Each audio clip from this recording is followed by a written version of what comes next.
Sobat e-Talk Indonesia dimanapun kalian berada. Bagaimana kabarnya? Semoga sehat-sehat selalu dan senantiasa dalam lindungan Tuhan Yang Maha Kuasa dalam menjalankan amanah aktivitas sehari-hari. Sobat e-Talk Indonesia, kali ini kita akan membahas tentang green hydrogen dan blue hydrogen atau hidrogen hijau dan hidrogen biru. Sektor energi terus-menerus dan konsisten mengalami transformasi dengan pengembangan teknologi berfokus pada sumber energi yang lebih bersih guna mengurangi emisi gas rumah kaca agar berkontribusi positif dan berdampak bagi kelestarian lingkungan di masa depan. Energi hidrogen diyakini memiliki potensi besar untuk dioptimalkan di samping keberadaannya yang ramah lingkungan dipercaya dapat menurunkan tingkat emisi global saat ini ke level 0 atau zero emission hanya dalam beberapa dekade mendatang. Ada dua jenis hidrogen yang umumnya dikenal, yakni hidrogen hijau dan hidrogen biru. Lantas apa yang membedakan kedua hidrogen tersebut? Apakah hanya dari warnanya saja atau bagaimana? Green hydrogen atau hidrogen hijau atau GH2 adalah hidrogen yang dihasilkan dari energi terbarukan atau renewable energy sources. Hidrogen hijau memiliki emisi karbon yang jauh lebih rendah daripada hidrogen abu-abu, yang dihasilkan dari reformasi uap gas alam, yang merupakan bagian terbesar dari pasar hidrogen. Pengembangan hidrogen hijau, green hydrogen, memegang peranan strategis dalam mengejar target dekarbonisasi sistem energi global. Sektor industri akan menjadi sasaran utama untuk akselerasi sumber energi yang dinilai sebagai salah satu kontributor transisi energi. Urgensi hidrogen hijau dinilai sama pentingnya dengan penyimpanan baterai atau energy storage di masa mendatang. Bahkan pemerintah Indonesia telah memasukkan aturan pemanfaatan hidrogen dalam rancangan Undang-Undang Energi Baru dan Terbarukan. Tak hanya itu, pemerintah juga memberikan insentif keuangan bagi sektor publik maupun privat yang ingin mengoptimalkan hidrogen hijau. Di Indonesia, pengembangan hidrogen hijau sejalan dengan potensi energi terbarukan yang sangat besar. Kementerian ESDM dan pemerintah Jerman telah mempelajari potensi pasar hidrogen hijau di Indonesia yaitu sekitar 1.895 kiloton per tahun di tahun 2021. Ini termasuk untuk industri urea, amonia, refinery dan metanol, serta permintaan lainnya seperti pembuatan biofuel, green steel, dan sel bahan bakar kendaraan berat. Ada beberapa rencana investasi hidrogen hijau dan proyek percontohan yang sedang berjalan di Indonesia, yaitu bibrida hidrogen hijau dari tenaga surya dan angin di Sumba Timur sebesar 7-8 MW, pilot proyek di Ulu Belu dengan memanfaatkan kondensat panas bumi, rencana proyek di Kalimantan Utara dan Papua dari pembangkit listrik tenaga air besar, serta pemanfaatan hidrogen hijau di Ibu Kota Baru pada tahun 2045 sebesar 4.000 ton untuk transportasi umum dan 21.000 ton untuk sektor industri. Adapun upaya BUMN energi milik bangsa Pertamina dalam mengurangi emisi karbon terus dilakukan. Salah satunya adalah dengan menjajaki produksi green hydrogen menggunakan teknologi HTGR atau High Temperature Gas Cooled Reactor dengan kogenerasi daya eksperimental sebesar 40 MW thermal. Untuk itu, Pertamina melalui Downstream Research Technology and Innovation yang dimiliki telah melakukan workshop bersama dengan Badan Riset Inovasi Nasional, BRIN, dan Pusat Teknologi Keselamatan Reaktor Nuklir, PTKRN, serta Universitas Pertamina, pada Oktober tahun 2022 yang lalu.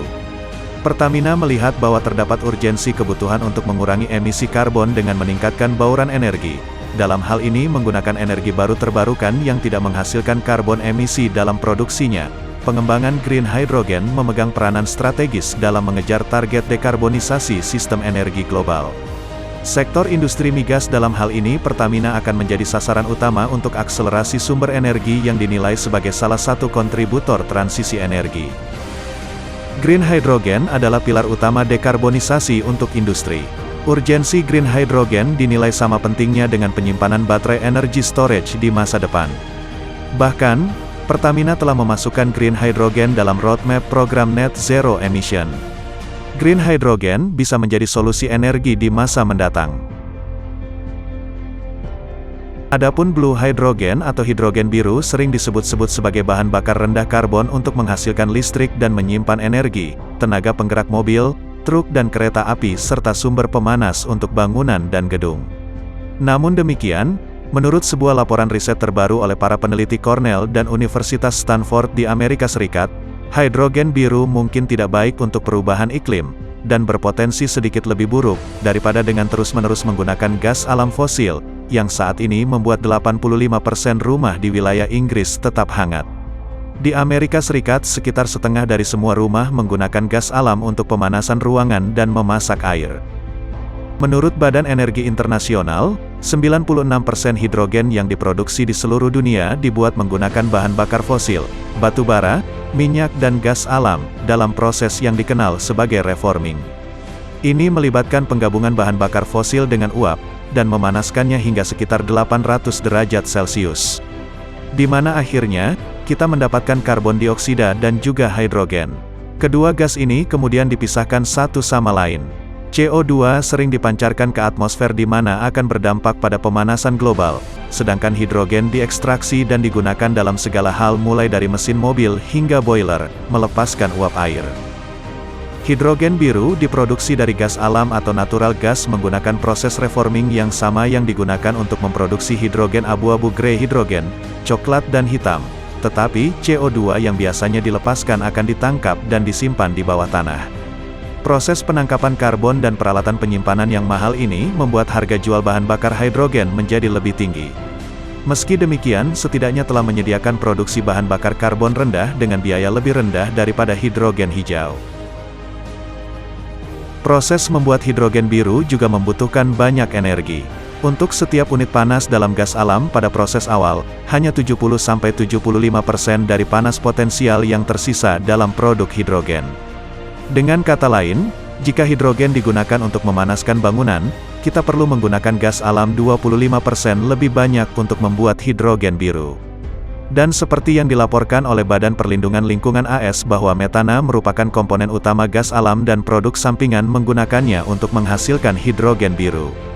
Dengan kata lain, metana adalah gas penyumbang pemanasan global jauh lebih kuat daripada CO2 di atas rentang waktu yang lebih pendek.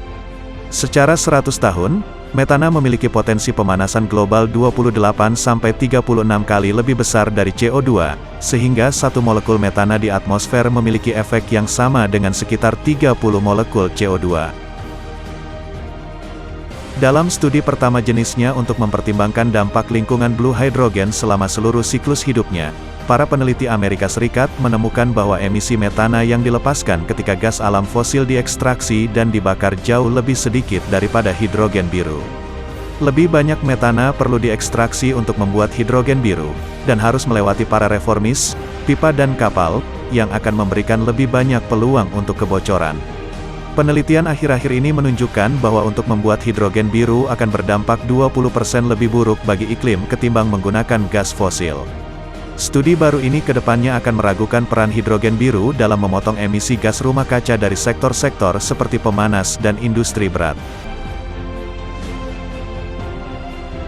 Nah, Sobat e-Talk Indonesia, itulah tadi bahasan singkat kita tentang green hydrogen dan blue hydrogen.